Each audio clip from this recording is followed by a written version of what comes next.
Well, it's been a while, but back on the E30 again today, and we're moving on to the next phase of the project, which is overhauling this interior.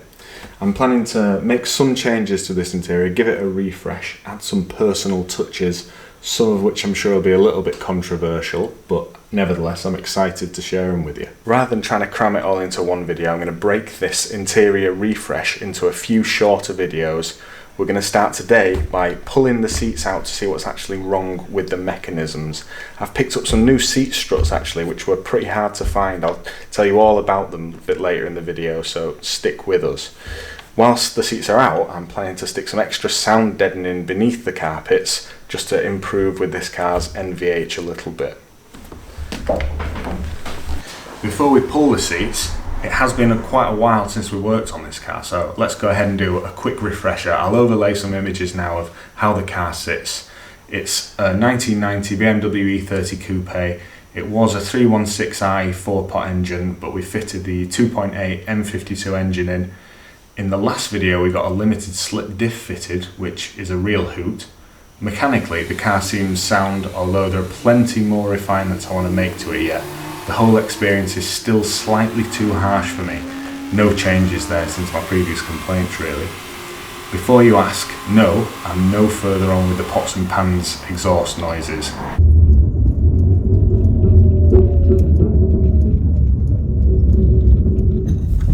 I replaced the cam sensor. Sadly, that made no difference either. I'm quite sure we're going to need to make some physical changes to the exhaust to rid ourselves of that nonsense. Instead of us stalling and focusing too much on the relatively minor complaints I have with this car, all of which I'm certain will solve in the end, whilst it's winter and I'm not driving it, it makes good sense to me to not stop the build and instead crack on with this interior overhaul. I'll run you through what we're starting off with. So it was a 316i originally, so you'll know that these sport seats were not original with the car. These are the sports seats from an E30 Coupe 325i Sport, and they're quite sought after now. They're worth a few quid. I was very lucky to get these thrown in, especially in houndstooth, which I really like. Sadly, the driver's seat is seen much better days. The bolster's got a nasty hole in it. It's all coming away. The centre seems like it may be reusable, but the jury's out on that. Passenger seat in much better condition. Mechanisms playing up on both of them, unfortunately. Sadly, I didn't get the houndstooth rear to go with the fronts. This is just the original 316i grey velour rear bench, which is in pretty good condition apart from a nasty gash at the top of the rear passenger, probably done by whichever idiot fit those 6x9s on the rear parcel shelf. The door cards are black vinyl, which is what I'd have picked from factory, so again I've been lucky with that. Back up front, you can see we've got an OMP steering wheel fitted. This was originally a silver one, and the suede was absolutely disgustingly filthy. I deep cleaned it and then I refinished it with some black paint and some black leather dye. Check out our Instagram to see how I actually managed to do that. Now, this might disappoint some of you, but I've absolutely no intention of repairing the cracked dash that this car has. You can see it just there.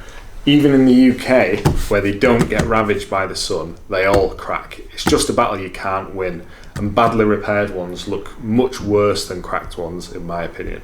Some idiot has also drilled some holes in mine too. God knows what they had mounted on the dash. Probably a fake boost gauge or something like that. I did consider taking it out and flocking it, but that's a bit too race car for this build. So my solution is this Humboldt dash carpet.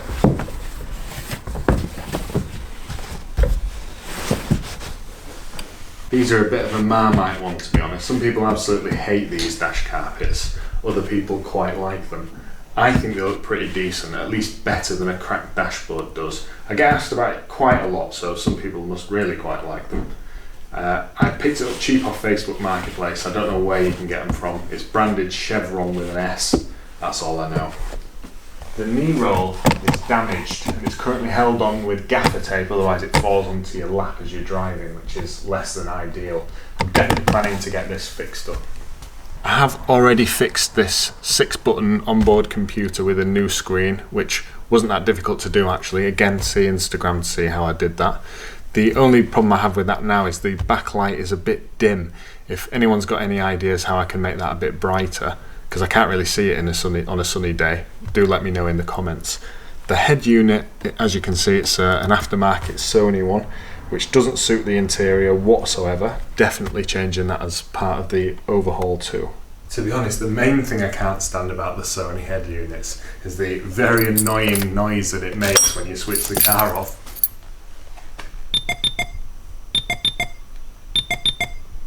So that's the tour, and now we've touched on some of the things I'm planning to solve as part of this overhaul. Let's talk again about the seats. These are really the centerpiece of any interior, obviously. As mentioned, these two sports seats have mechanism problems. Allow me to demonstrate that for you now.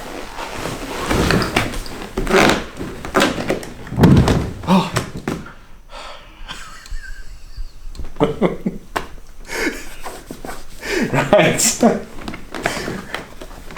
Guess that shows it pretty well.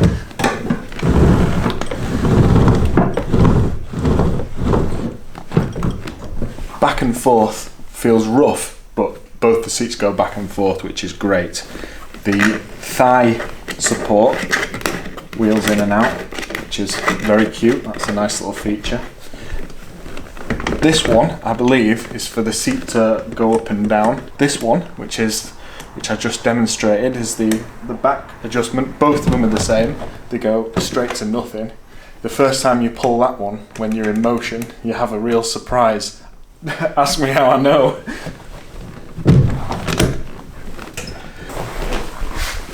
To let passengers into the rear, you need to pull these levers and lean forward.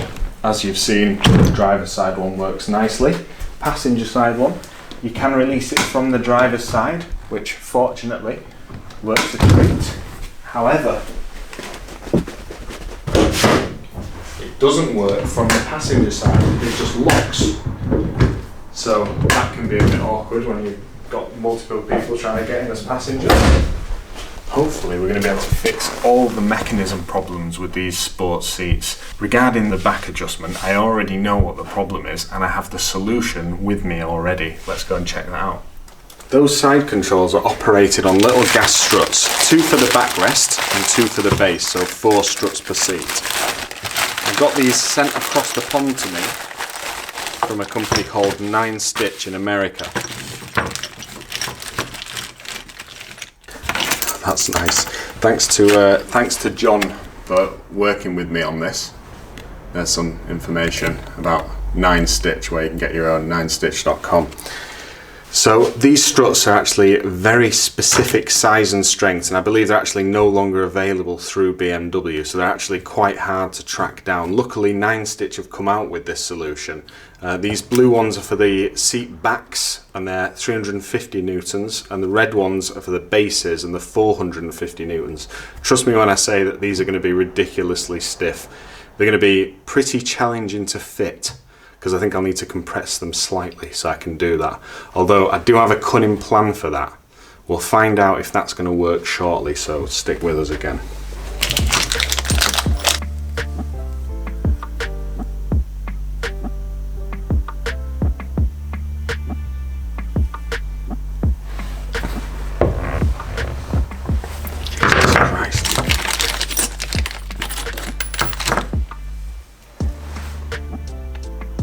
Right, let's take the seats out.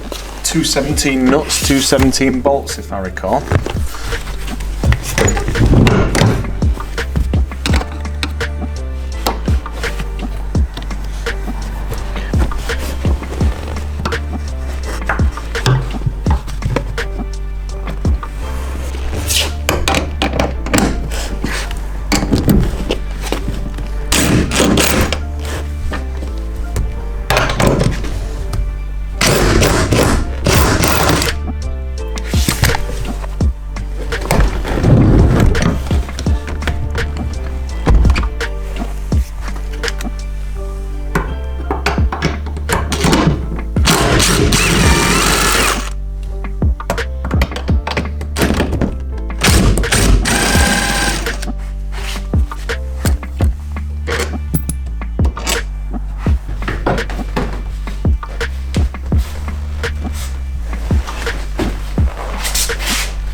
start by trying to get a visual on these seat struts, which I believe are going to be hidden behind this cover.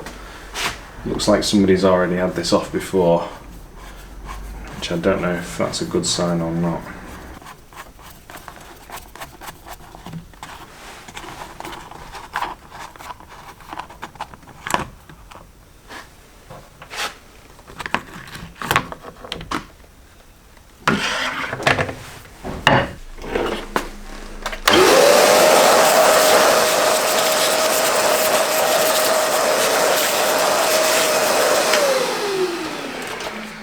So we've got a stabberless lifter mat here, definitely going to be the original one, doing absolutely nothing. I can also see the stanchion for the other strut for the seat back just over here. We'll see that a lot better once I remove this seat back here. I can now give you a better demonstration of how it works too. This lever here is actually a two-way adjustment.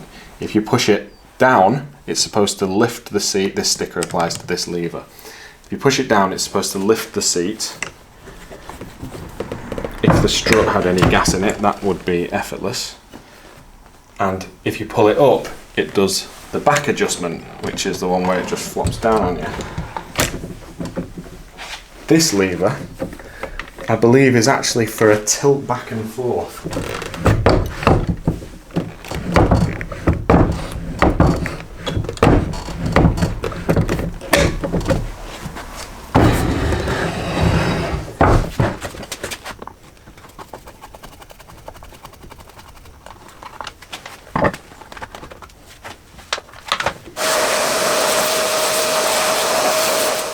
The inside of this seat is pretty similar story to the other side. Really happy with the condition of this. It's not looking very rusty at all, which is good news because I was a bit worried based on the rust on the runners, but that's looking really quite promising. Someone's definitely been in here before. That's been chewed up a little bit. Maybe they've had to replace the cable so the seat will lean forward. Also noticed some new damage I didn't know I had. Don't know what's happened there, but that's a shame because other than that, this bolster was actually looking pretty perfect. Although it's not going to be a problem because I'm definitely recovering these seats. Another thing worth mentioning is these front seats are definitely out of a really early E30. I can tell that because the seat belt buckle looks like a much older one, a bit more charming of a design to be honest. Looks like it's out of an E21, but it will have been original to this seat. Probably out of an M-Tech 1 Sport or something like that, which is kind of cool.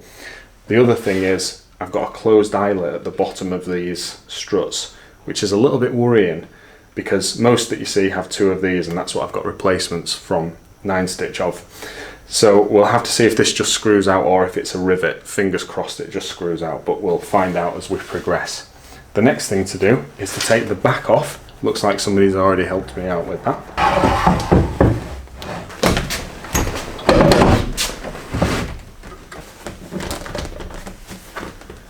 Both missing.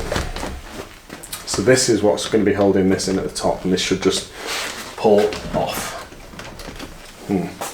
with some prying.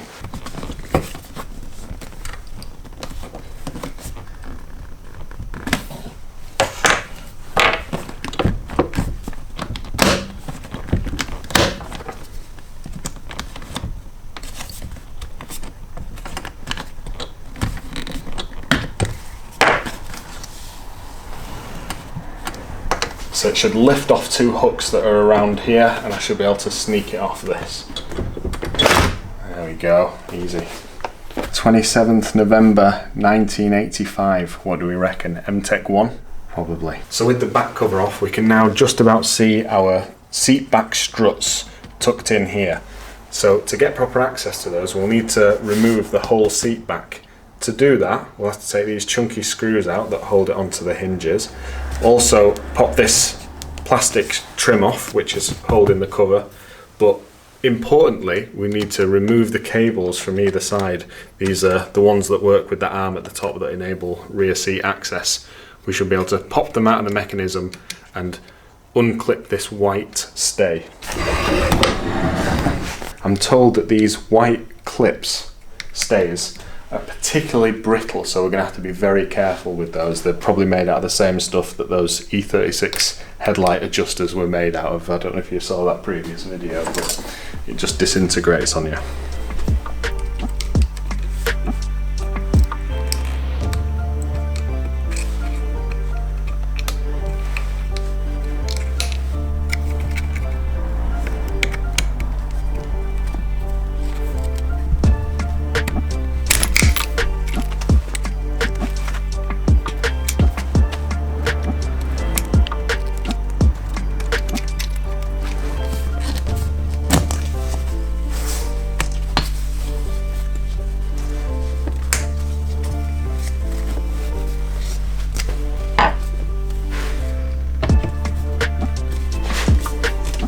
Feel very loose actually. The seat's going to feel much firmer when I put it back together, I'm sure about that.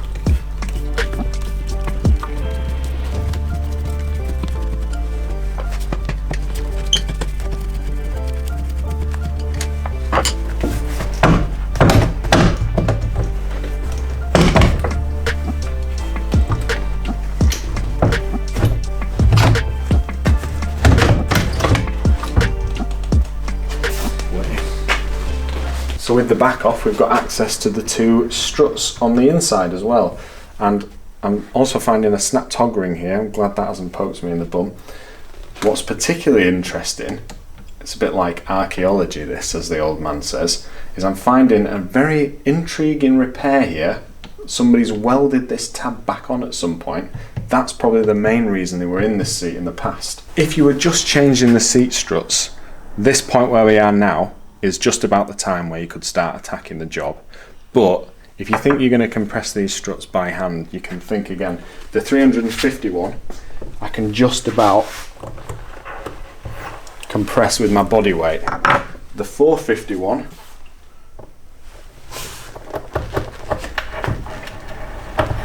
I can, but it takes my entire weight. There is absolutely no way you put in this one in particular that needs to be compressed more on by hand. Moron. Ideally, you're going to need some kind of big G-clamp you can wind down to compress these struts so that they just slip simply onto these posts. But I can also see potential for using a vise to do this. Now, because I'm going for a full refurb of these seats, I am going to be taking these hinges off either side. So I think once the hinges are off, I'll probably be able to put the new struts on using a vise on the bench quite easily. We'll see how we go with that. Now let's take this hinge off. We'll start by taking off the seatbelt buckle, and then we should be able to pry this piece out and remove this circlip, and the whole thing should come off the pin which is actually in the seat base.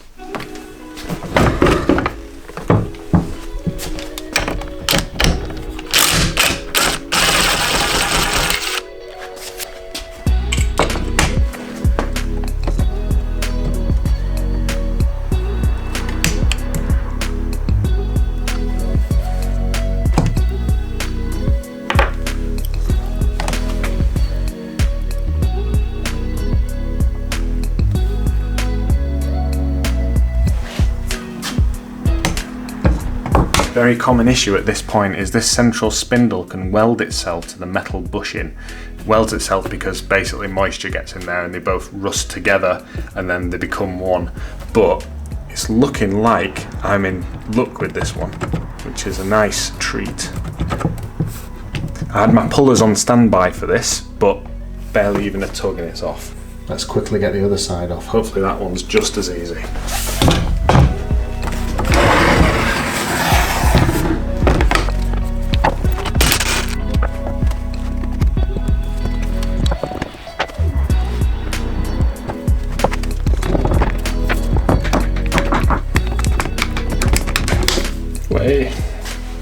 Right, with both hinges off, we're going to attack removing our first knackered strut. We're going to start with this back strut. Unfortunately, the way these clips work is you pretty much have to break them off to remove them, which is why 9 stitches included new ones.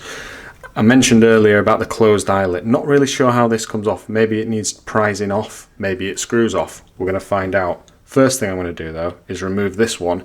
That's going to give me a chance to try and remove this one without destruction.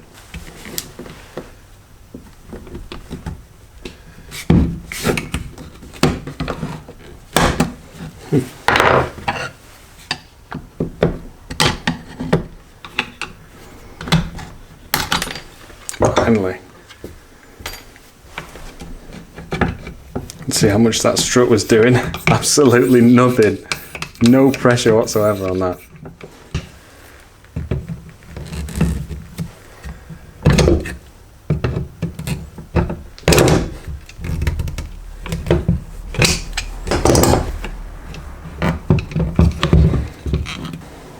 I have no clue.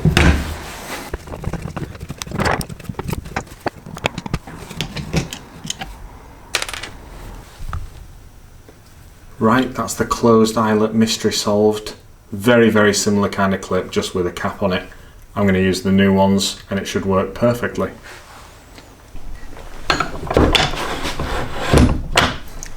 You can see my problem here. I genuinely did think this vise was going to open wide enough. I should have measured it first. Actually, you'd need a vise that opened up 8 inches to be able to compress these. If you could use a vise, this would be very easy now those hinges is off. You just compress this down, slot your hinge into the holes, get it wound to the right level, and you'd be away. Sadly, not going to happen for me. This is the biggest vise I've got. Another thought is to use a G-clamp, but because they've got waggly ends, I think that would make this very dangerous. So I've got another cunning plan. Stand by for a solution.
Well, that worked out beautifully. It was a lot less dramatic than I anticipated, despite the fact that these struts are dangerously strong.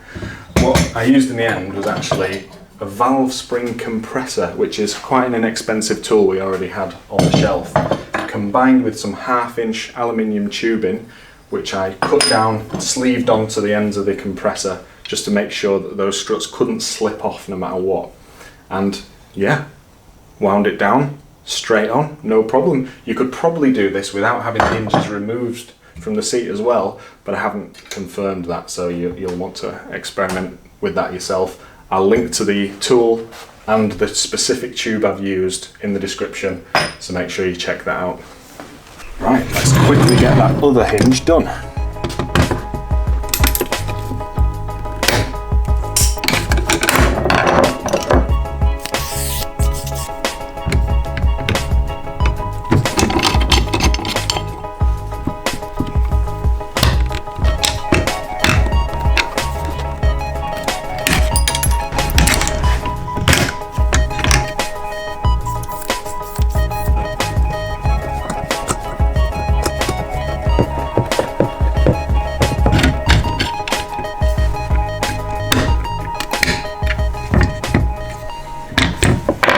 I'm actually really excited to see the effect that these new struts have on these seats. I think not only am I going to be able to adjust the seats to get me in the perfect driving position, I think it's going to actually make the whole seat feel a lot more sturdy under the butt, which is going to give me more confidence in driving the car.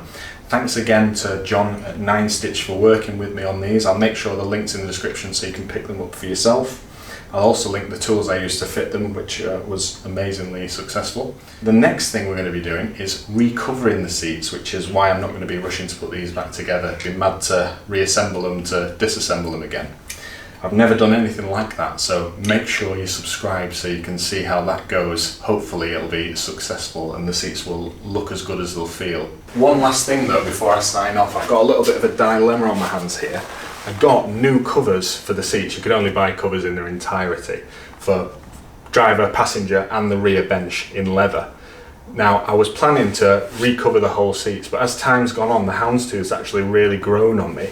So I kind of want to see if I can retain it. But the problem is, it won't match the rear bench because I haven't got the houndstooth to start with. And the driver's one has a little bit of wear on the base. So it's kind of one of those situations where you could toss a coin on it for me right now. Stick your opinion in the comments, it might help me decide. Thanks for watching.